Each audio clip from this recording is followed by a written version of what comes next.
Estamos de volta com o Gazeta Entrevista. Daqui a pouco eu converso com o advogado Dr. Eric Venâncio, que é conselheiro federal da OAB e recentemente também foi indicado para a vaga da OAB no Conselho Nacional do Ministério Público. É um órgão que fiscaliza a atuação do Ministério Público. Claro que ele ainda vai ser sabatinado, vai passar pelo Senado a indicação, mas poderá assumir essa posição também. Daqui a pouco a gente conversa com o Dr. Eric Venâncio, advogado do Acre. Antes, deixa eu abraçar aqui os amigos da Copserge, uma cooperativa de serviços que agrega milhares de trabalhadores, dando a todos oportunidade de ter uma vida digna, com trabalho, renda, capacitação e a chance de realizar sonhos. A Copserge recebeu o Prêmio Qualidade Brasil, um selo que reconhece o nível de excelência na prestação de serviços. A Copserge é hoje a maior cooperativa do Acre, presente em vários municípios, fornecendo mão de obra para o poder público e empresas privadas, pensando no bem-estar de seus cooperados. 17 anos na Copserge, onde o cooperado vale ouro. Muito bem, doutor Eric Venâncio, por favor, vem para cá, doutor. Boa noite. Boa noite. Tudo bem? Seja bem-vindo. Tudo bem.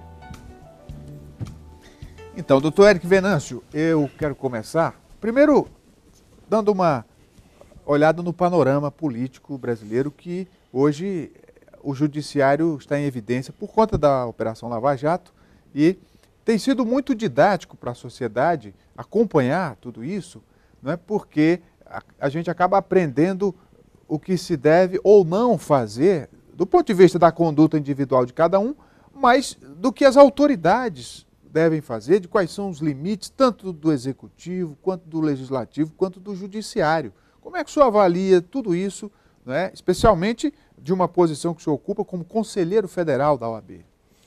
Rogério, na realidade, eu acho que ninguém em sã consciência é contra a Operação Lava Jato. A Operação Lava Jato ela pode promover uma intensa mudança de costumes na política brasileira. Pode promover uma reforma política que o parlamento não foi capaz de promover. Porém, nós temos que estar atentos também à questão do direito de defesa. E é o que a OAB tem se batido muito com isso, porque você não pode, a qualquer custo, buscar punir quem ainda é investigado, principalmente não facultando o necessário direito de defesa. Então é muito importante que isso seja observado, é muito importante que sejam observadas as prerrogativas profissionais do advogado para que se possa fazer isso da forma correta dentro do regime constitucional.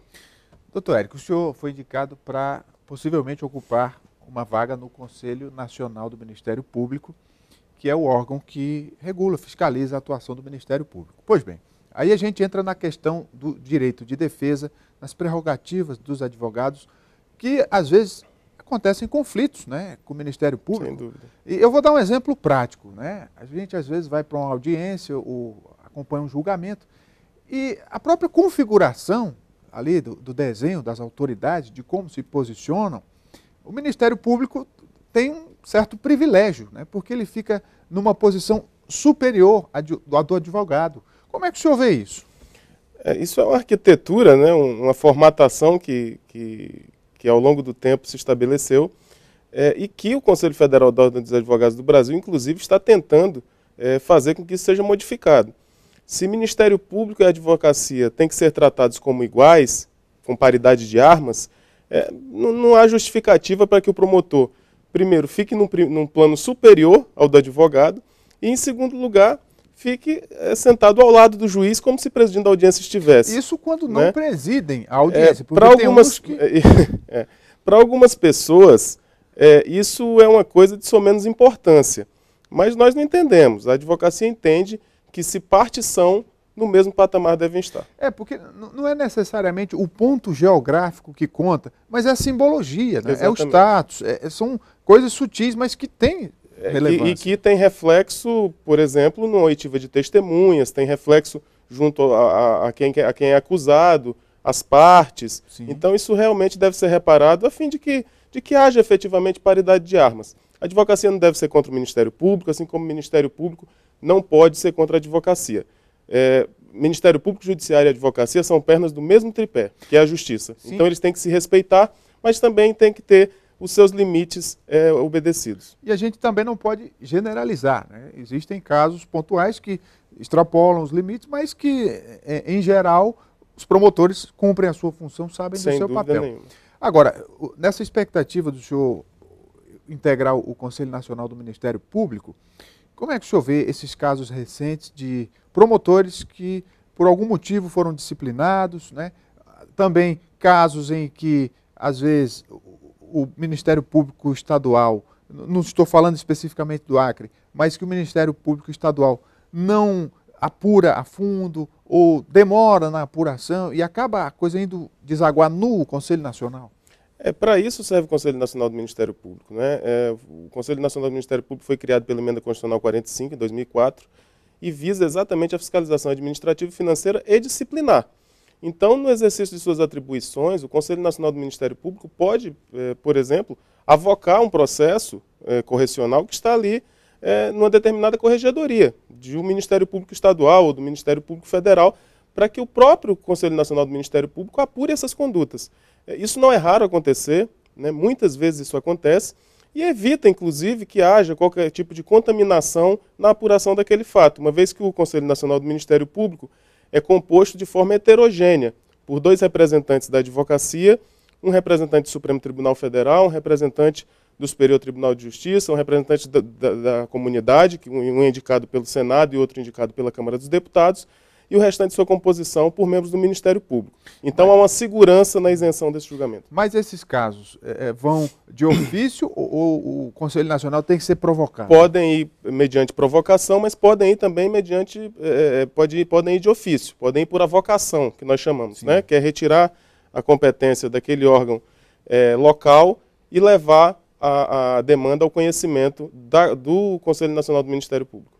Agora, no caso da indicação do seu nome para o Conselho, como é que se deu? O que ainda falta? Quais são as etapas a percorrer? O processo de escolha dos membros da advocacia, ele segue uma votação interna que é feita pelo Conselho Federal da Ordem dos Advogados do Brasil, votação essa que ocorreu no dia 3 de fevereiro, fomos escolhidos eu e o vice-presidente da OAB de Pernambuco, Leonardo Acioli. Eu tive 27 votos no plenário do Conselho Federal, a votação é por bancada. E agora os nomes foram ontem encaminhados ao Senado Federal, o presidente do Senado Federal, que vai encaminhar para a Comissão de Constituição e Justiça, onde será designado um relator e nós seremos submetidos à sabatina e posteriormente à votação em plenário. Concluído isso, o presidente da República faz a nomeação e daí o mandato se inicia em setembro desse ano. Eu quero voltar a falar da questão das prerrogativas dos advogados. A gente percebe que advogado tem muita dificuldade para trabalhar, eu digo isso como um mero observador. E, fora isso, é um mercado muito concorrido, a responsabilidade que tem.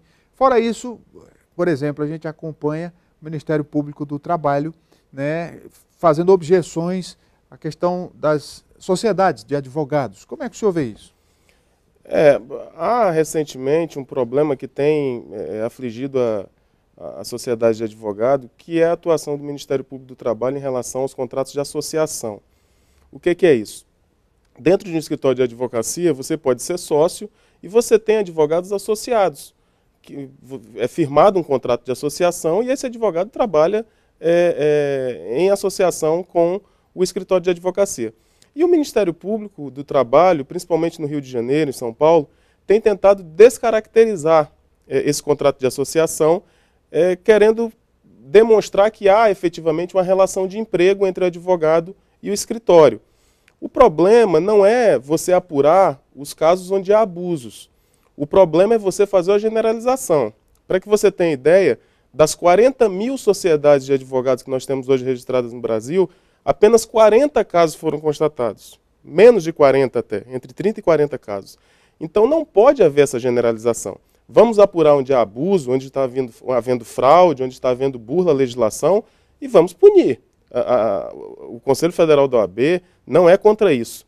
Agora, realmente não se pode generalizar para que todo contrato de associação recaia suspeita de que ali há uma fraude à relação de emprego. Outra questão também que foi polêmica em relação à criminalização de advogados que emitem um determinado parecer e que vai contra aquilo que o Ministério Público alega. Quer dizer, que é naturalmente uma posição contrária, mas até que ponto isso pode ser feito dentro da legalidade? Olha, na realidade, o grande problema é que hoje, em qualquer constatação de crime ou de ilícito civil em que haja um parecer de advogado, tem havido uma tentativa de responsabilização de advogados que emitiram pareceres.